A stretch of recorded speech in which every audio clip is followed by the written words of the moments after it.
So, hindi naman kami nahirapan kasi pag family kasi mas madali kasi sa pag-aalis ka na solo traveler ka lang.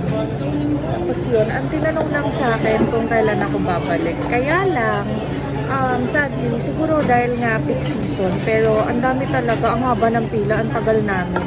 Pero sa check-in counter, napakabait nung Cebu Pack na agent, pero sobrang tagal niyang mag-check-in. Grabe, alam mo yung tatatlo lang kami.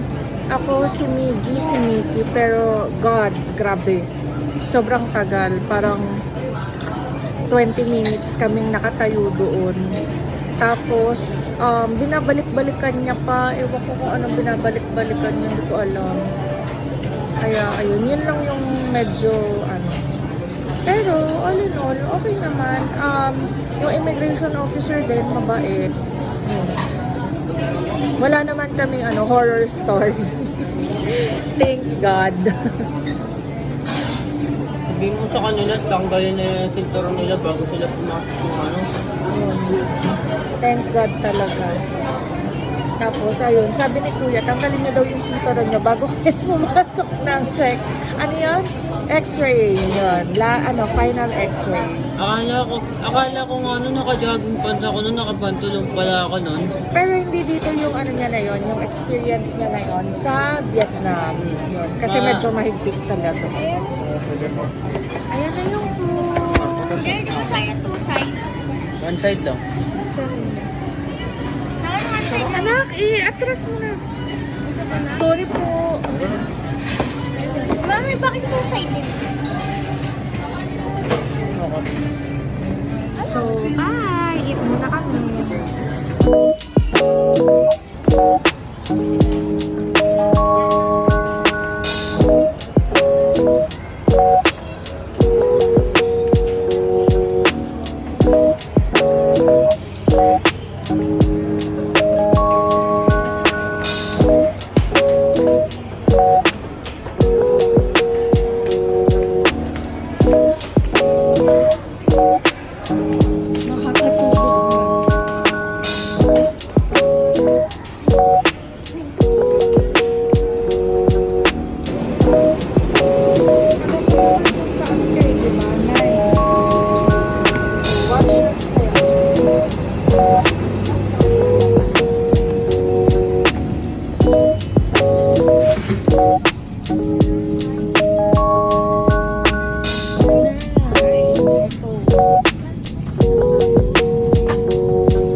At least bago aircraft.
It's our second time here in Bangkok.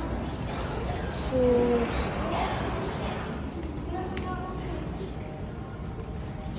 ayun.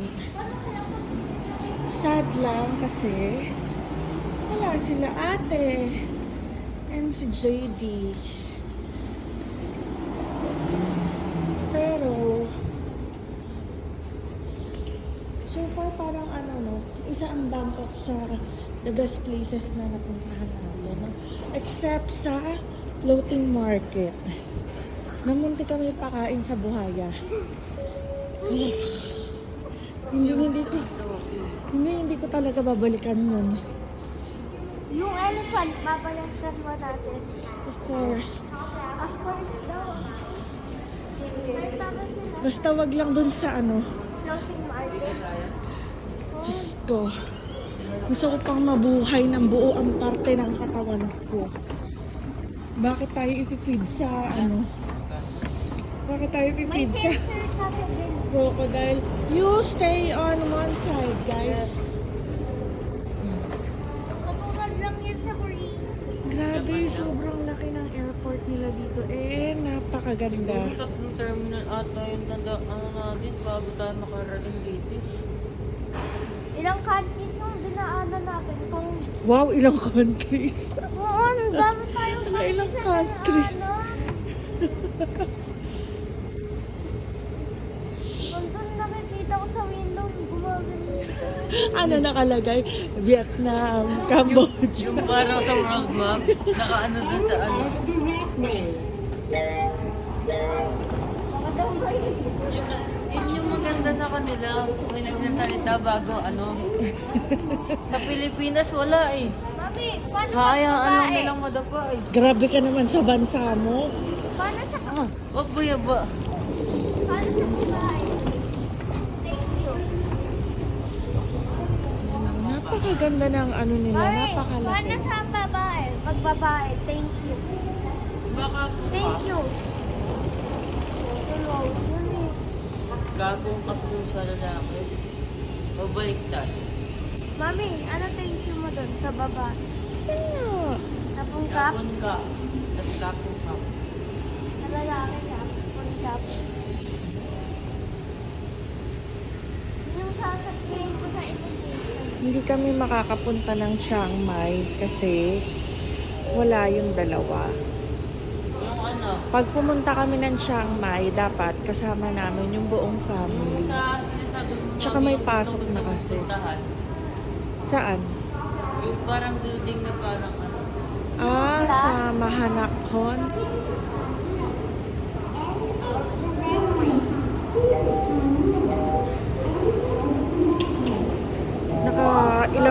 Nakailang walkway, runway tuloy. Nakailang walkway na pero hindi siya matatapos. Ang laki-laki kasi.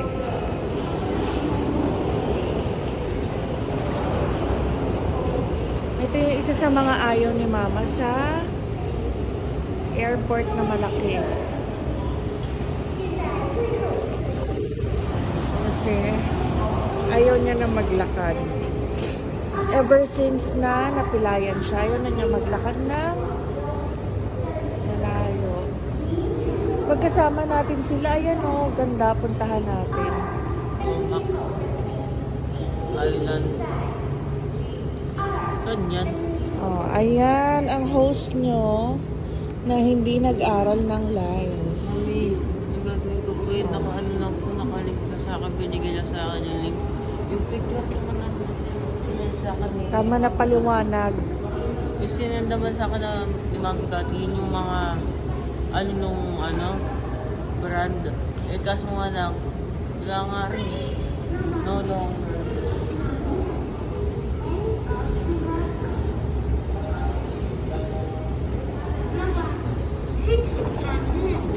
Actually, meron na akong SIM card ng Thailand. Kaso nanakaw nga yung phone ko, di ba?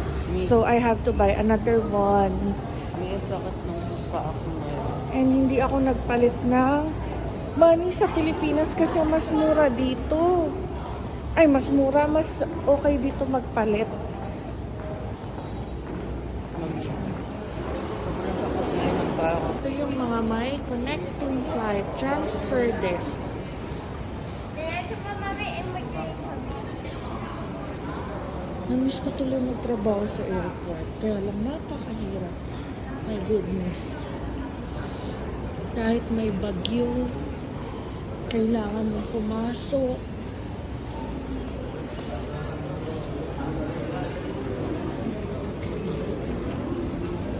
Lagi na lang may pasok.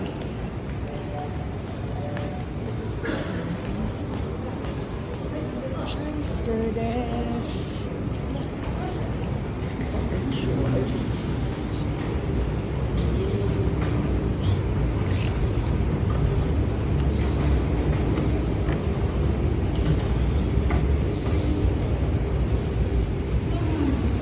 Transfer desk again.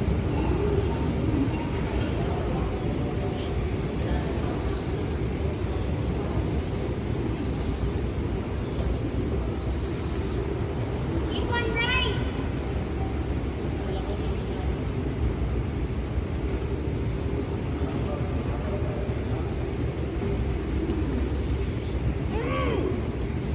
Ako naman, hindi naman ako takot magbiyahe na kami lang ng mga bagets.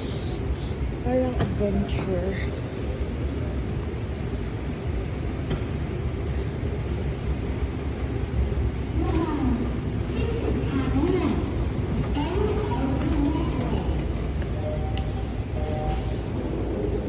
Kasi mataray din naman ako pag nasa ibang bansa ako. Kagaya nung time na ano ba yung ginawa sa atin ng driver na na-hire natin? Parang meron kasi yung Muna kasi doon. tumubo ka. Meron kasi yung na-hire namin na car na magtutour sa amin. Ang ginawa ay parang magdodoble bayad kami. Yung parang ano po, yung van po. Hindi, yung van mabait kasi si Ay, Tita Nat yung yung sedan. kumausap. Yung- Yung Vios. Mm. Ang nangyari, bale, Doble yung bayad. pinabababa niya kami sa isang kanto. Tapos sasakay kami ulit ng another car na may another bayad. Doon lang daw niya kami pipick upin sa labasan. Pero nahatid na niya kami doon sa Loob. floating market. Pero ibinalik niya kami sa labasan para lang na magdoble yung bayad namin. Eh hindi ako pumayag. Sabi ko talaga sa kanya. Dalhin niya kami doon sa... In English, mami. Oo nga, in English. Hindi naman ako nagtagalog nun ah. Sabi ko talaga sa kanya, dalhin mo kami doon or else, sabi ko, hindi ako magbabayad. Sa country, South America. Kaya Ito ayun, yung mga ano. yes, kasi Port Health and Quarantine. So, natakot naman siya. Nakuha naman siya sa, sa takutan. Pero yung mami ko noon, kinakabahan na. So, yun. So, anyway, nandito na kami sa immigration. Bye-bye muna. Sabi niya, taas. So, this is their baggage claiming area. So, baggage claim number 17.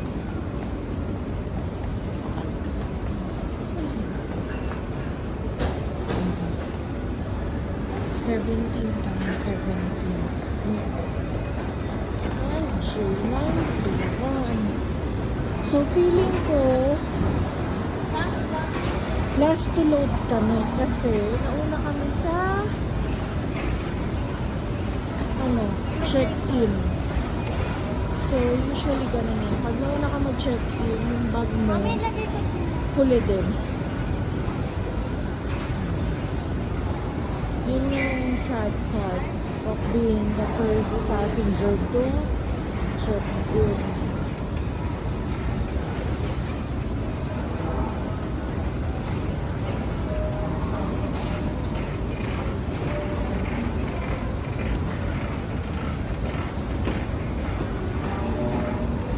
Ayan!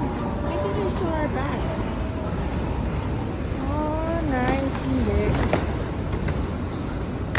Buti na lang may kuya. Kasi talagang humina na talaga yung likod ko. Ever since pinanganak kong bata na.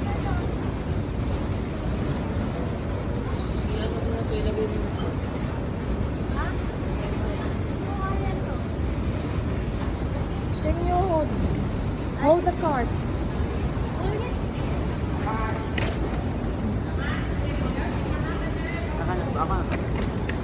Ako na. Abangan ko lang sa kabila yung bayan. Lalabas yun. At kakaikot mo, may hilo ka. Saan ka mo dito? Sa Abu Dhabi. Yan yung isa, ay, hindi. Ito. Parang nandun na.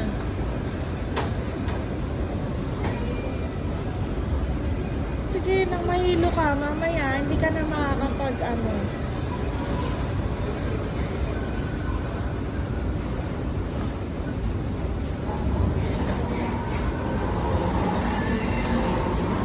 Gusto kong bumili ng Romeo na luggage. Tapos, nanyaman ko. Grabe, 98,000 pa home carry pa lang.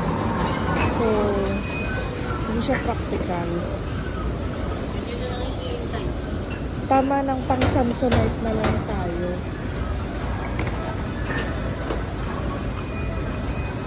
Yung Ariel naman, maganda sana siya, kaya lang sobrang bigat. Yung luggage itself pala, parang 7 kilos na. Ayun o! Hindi niya nakita. Ayan o!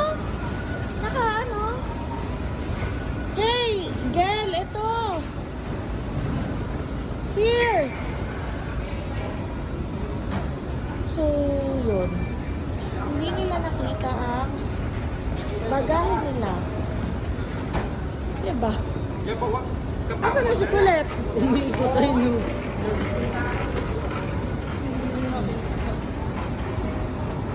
Diyos mio. Wala itong mga bata na ito, hindi pwede magtrabaho sa airport. Nakita. Nandun na nakaparang baka. Okay, bye! So, ayun.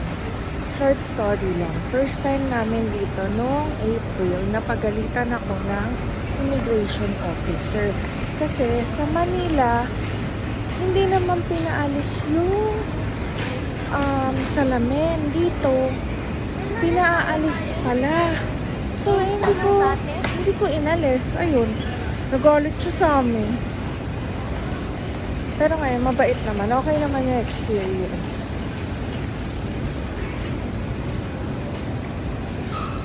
It's a no-no na mag-travel na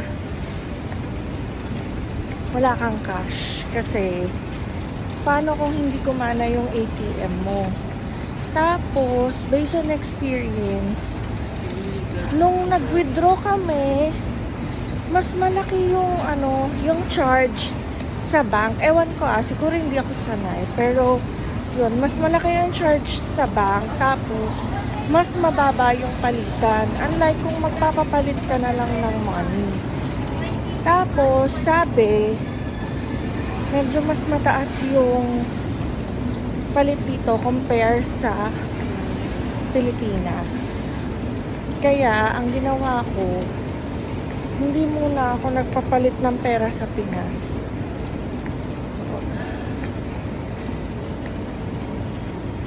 O, bye-bye na kayo. Bye-bye. May robot. Ayun tayo. May robot na naglilinis. Hi, robot. Sa baba daw. Sabi dun sa pinanonood natin. Ay, galing eh. Robot. Sana may ganyan sa atin, di ba? Oinks. Bye-bye. Palit nga muna tayo. Hindi ko pa natatry yung plate eh. Pauwi, magte-try na lang tayo. Kasi malamang pauwi, wala na tayong pera. Charot. Mamaya yung bag ko. Kasi sa robo, So, ayun guys. I am Bababa the muna elevator. kami para makapagpalit ng pera. Kasi napanood ko sa isang travel Mama, pag-10 lang tayo. na mas mataas daw yung palitan. Pero parang walang tao, guys. Dito ba? Opo, ito na yung destination natin. Tingnan natin. Subok lang. Kasi, sa pinaka-basement, nandun yung train. Tapos, dun daw yung may mataas yung palitan ng peso. So, yun yung aanuhin natin. Airport ko pero may train. Kasi nung nagpapalit din kami ni mama, hindi rin nakapagpapalit before si mama. So, dito siya napapalit. Medyo malaki din yung ano, compare dun sa pera ko. Kumbaga, nung nagpapalit ako sa Pinas, ang liit lang. Tapos yung sa kanya, ang laki. Kaya parang, okay yun. Good deal na yun. Ayan. Ang hirap lang kasi sa ganito kalaki na airport, nakakapagod maglakad. Bye-bye muna. So, epic fail. Since madaling araw yung flight namin, sarado. Mami, Pero sayang doon kasi talagang mataas yung palit. ayun na yung Berlin 16. Doon nga yung papunta. Ayan yung anak ko makulit. Iba yung kulit niya compare sa kulit ni Didi. Mami, Kasi, yung anak pala, naalala niyo ba yung rainbow soda? malayo yun. Di natin mapupuntahan yun. Yung nasa So, bye-bye po muna, guys. So, epic fail ang pag-grab namin. Ayaw kami isakay. Nakadalawang grab kami. Ang tagal namin nag-antay. Tapos, ending, cancel it for me. So, pag ganito kasi ayoko mag-taxi kasi madaling araw. Kaya lang, wala tayong choice.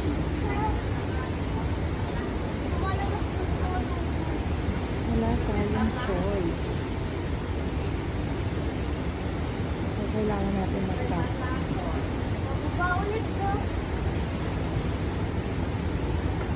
So, abutan tayo dito ng umaga. Hindi pa tayo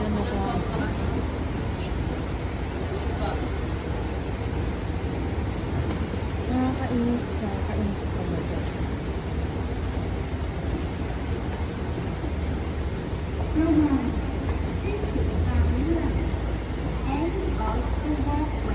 So, meron naman silang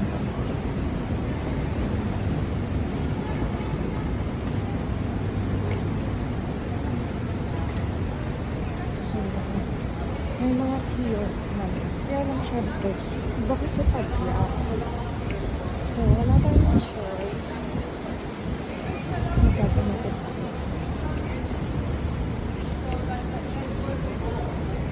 Let's see. So, meron naman